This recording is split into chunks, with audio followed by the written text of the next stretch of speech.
Hello. Welcome to Healthy by Choice, the podcast that's here to ignite your belief in what's truly possible for your health and well-being. Hi, I'm Dr. Kerry, and what lights me up is empowering others. My mission has always been to inspire you to take your health seriously and give you the tools to understand your body on a deeper, more meaningful level. In each episode, we'll explore the healing power of nature, the role of real food as medicine, and how intentional movement can restore balance to your body and mind.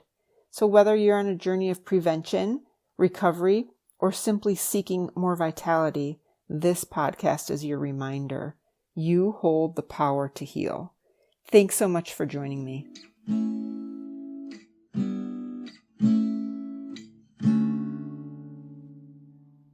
Hi friends, welcome back.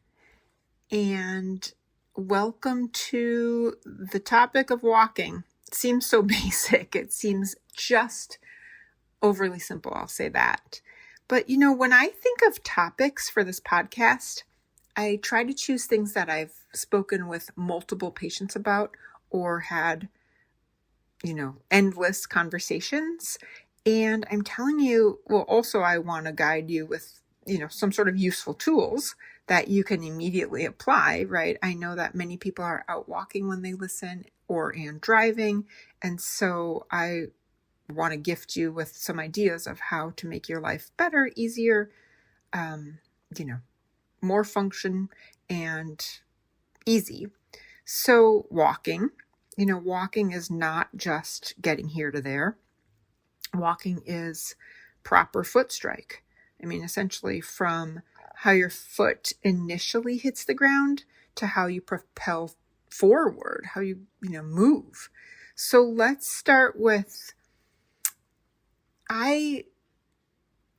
so ideally, if we are going out for a walk and I have a dog, I mostly put in hours and hours and hours walking with my little 12-pound terrorizer, and she's a mighty one. So we'll do 6 miles a day, every day. And mostly she's off leash and mostly I can focus on my own body. However, when I take her for walks on a leash and we're in the city, in all honesty, most of the walking that most people do, all bets are off, right? We're wearing whatever shoes we're wearing. We're walking on whatever surface we're on at the time. And we are getting from here to there, mostly. So what I would like to teach you is ideally how we can improve our walking, not just because, you need one more thing to think about. I get that. But, walking well, it's not just about the mechanics. This is about the neurology, the neurological response in your body. So the gait and the joints, right? So the joint movement, keeping them flexible as much as possible for longevity and pain-free, always my goal. There are predictable patterns. And then there's that proprioception, the body awareness, where your brain knows where you are in space. That does improve. And of course, your nervous system just feeling safe and regulated. That's a really important piece in all of this. Gait efficiency does help your body compensate. I'm a person who has walked for many years a lot. And then there were times when, for example, when I was in graduate school, I walked less. I would notice my balance was off a little bit. I would notice I was more at risk of tripping or more, therefore more at risk of falling. And I'm not a person who is usually at that same risk because I do walk so much. And balance is a really big motivating factor as we age. Balance is probably one of the most important, if not from my perspective, the most important thing that we need to protect as we age. So I don't want to digress too far off the topic here. Let's say we are taking ourselves for a purposeful walk. And how do we do that? And how do we do that intentionally? I like to start all movement. And again, this is ideally. So when I have my wits about me and I have, no dog on a leash and whatnot, always standing in what in yoga we call mountain pose. It's the beginning pose in yoga, in Pilates, so forth and so on. It's also anatomical position. So with our heels hip width apart and our toes pointed forward, so not out ankled at all and not too far in, we want our feet as forward facing as possible and knees forward and hips forward, chest up, chin up. Even ideally, you're going to swing your arms, right arm, left leg, left arm. Crawl, we call that crawl. When we start, imagine you're aware of your core. So bringing your core in, or bracing, we call that. And if you're not sure what that is, there's lots of things you can look up on how do I brace my core. But imagine someone's going to tickle you right in your belly button and you pull in, that's bracing your core. So from there, that's our beginning stance. And then there are three phases of walking. So when we start out, and again, this is not when we're carrying groceries or a toddler or, a little guy on one hand and a dog on the other and a stroller and all the things. But if we're taking ourselves for a walk and we are aware of right foot, left foot, and then the opposite arm, opposite foot, we want to pay attention to those phases, the phases of proper foot strike. So the heel should be the initial contact, the heel strike or the heel phase, and just a gentle contact as you roll forward.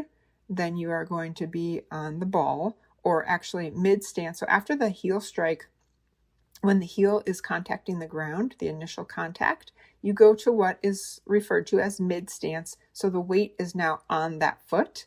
And then the third is the toe off. So it's really simple. It's heel, ball, toe, heel, ball, toe, heel, ball, toe. And in my case, I need to focus on keeping my toes forward in front of me, because I used to tend to walk with my toes pointing out, which would mean my heels were closer to one another. So if we have our ankles in neutral, we are pretty much able to go forward, heel, ball, toe, heel, ball, toe. And when the foot lands under or slightly in front of your center mass, and of course I'm saying lightly, meaning we're not landing with great force or jarring, we just push forward. I saw something someone wrote recently about the difference between jogging versus running, and I do realize that it's a bit of a off topic here, but they describe jogging as almost holding your energy back, whereas if you're running, you're pushing forward. And think of that with your walking. Think, I'm going forward, I'm moving forward. So it's heel, ball, toe, heel, ball, toe. Zaya's talking. She's trying to get in on the deal here. I don't know why, and I don't know what she's trying to say, but I'm sure she thinks it will be really fun to go for a walk. It's pouring down rain at our house, so that's not happening. Probably why I'm thinking about the walking. So the deal is, this is where our shock absorption starts, right? The force travels straight up, the knee, hip, low back. So we want to push off rather than, how I was saying, you don't want to land really firmly, because a harsh heel strike will just send excessive vibrations up the spine. Your nervous system will interpret that as stress, and you'll have a response in the body where your body contracts. So a light heel strike, mid body, the mid stance is kind of the mid foot, and that means all of the weight is on that leg, and then push off with your toe. So the weight is transferring, sort of like it's rolling, heel, ball, toe, just rolling through, not landing on the heel or the mid stance or the toe. The body weight transfers right through the strike of the foot.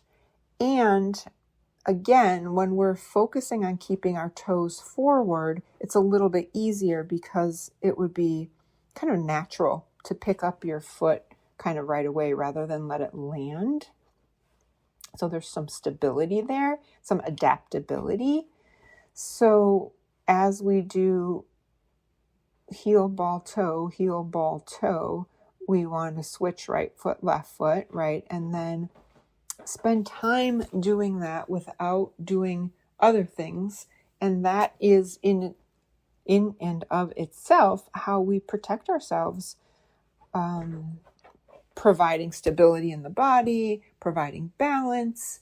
And, the nervous system actually gets calmer when your brain and your body are in communication and your body is saying, look, this is even. So not harder on the right, not harder on the left, not harder on one of the phases. And as your foot pushes off the ground to move you forward, the next foot takes up the job. The weight shifts, ball to big toe. After the heel, the ball to the big toe, the ball to the big toe of the opposite. And so it is also guiding you. It's guiding the direction where you're going. So the big toe is actually the major driver of movement. The big toe being faced forward, why is that so hard to say, is telling you where to go. It's guiding you. So the entire gait pattern is following where you're putting that big toe. And then that compensation will travel right up the chain.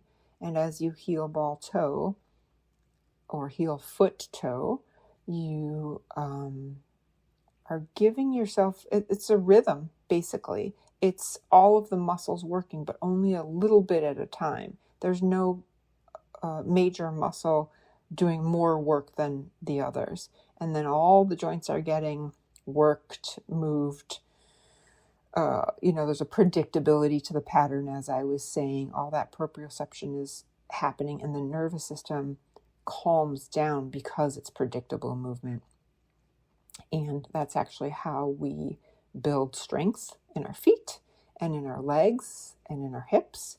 And it's also how many times have I already said this, preventing balance, preventing falls, not having one side of our body stronger than the other, and using walking as a weight-bearing exercise, because bone grows in response to stress. That's Wolff's Law. Stress does not mean anxiety.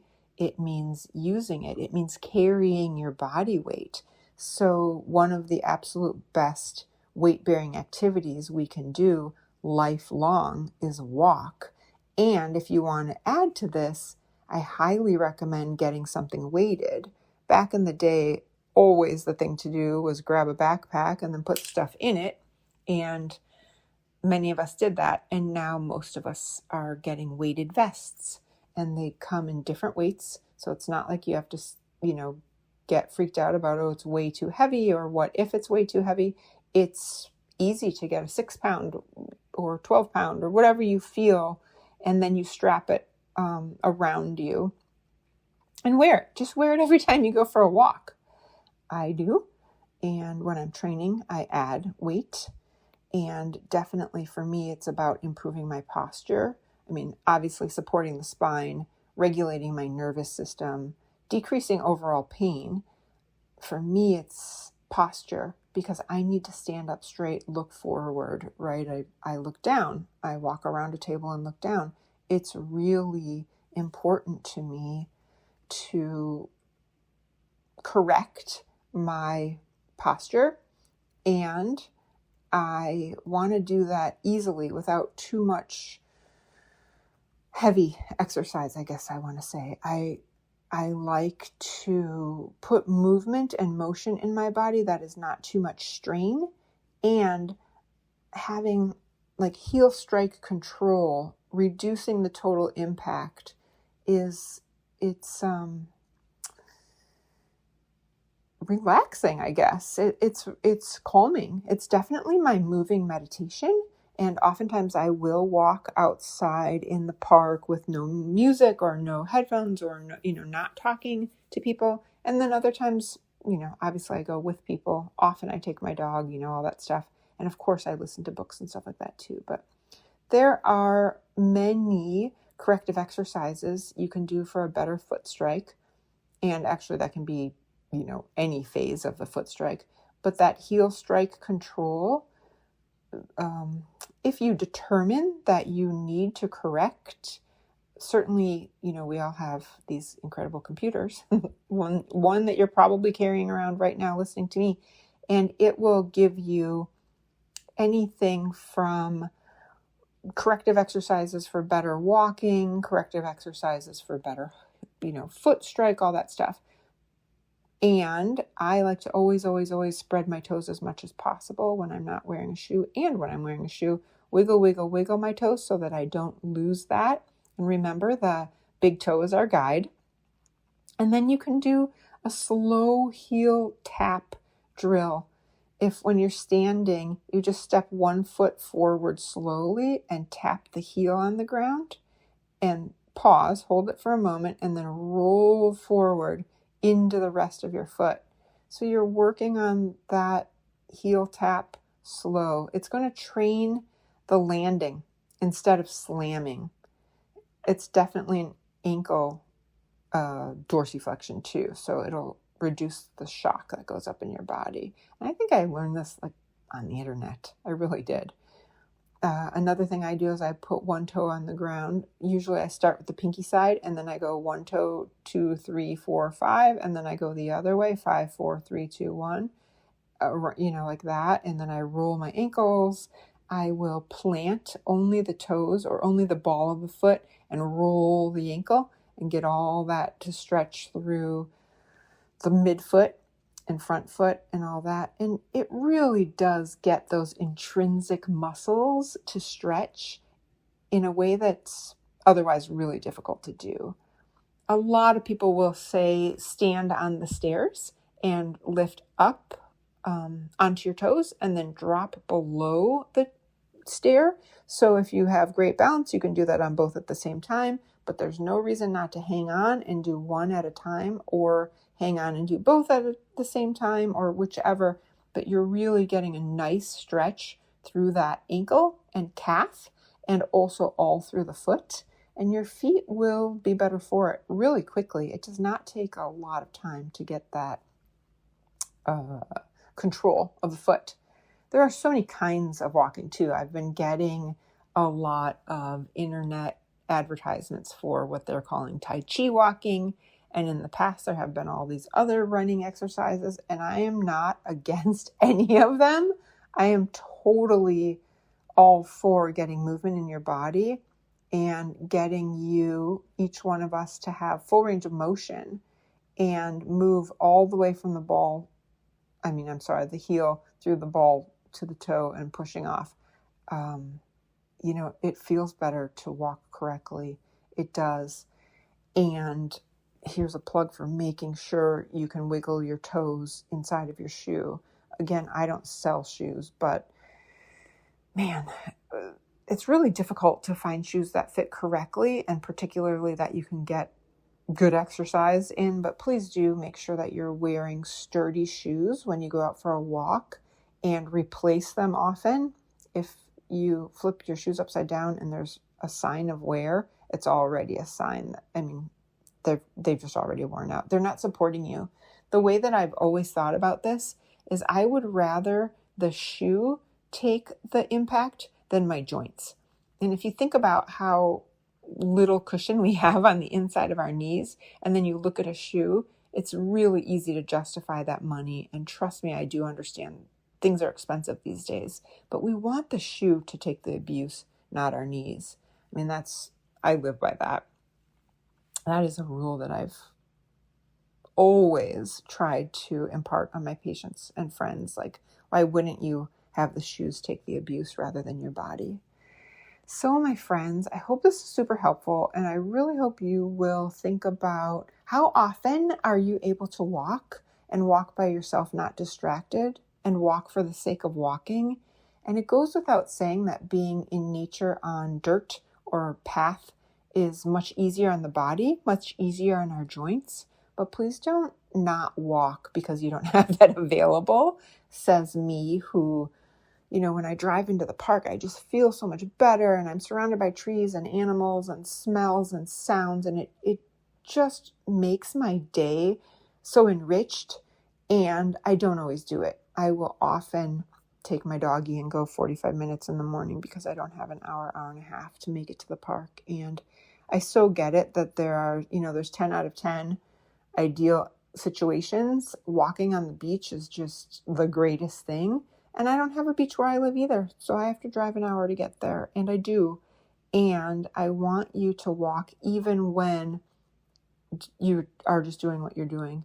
And I promise you that if the first thing you do is start by going out your front door, walking to the corner and back, and if you say that's only 10 minutes, I promise you, if you're doing that, instead of not doing that, it's better every time. And then, around the block, and then around the neighborhood, and then plan hiking adventures with friends. And think about your feet. Think about the heel ball toe. And quite honestly, it's easy, it's fun, it's good for you. And it's, as far as longevity and health goes, it's really something that we don't want to lose. We want to keep this as long as possible. This is our mobility, which is ultimately our freedom and our ability to care for ourselves. So with that, I'm going to leave you. I'm sending you all the love in my heart, and I cherish you. Thank you so much for being with me and spending the time. I love you.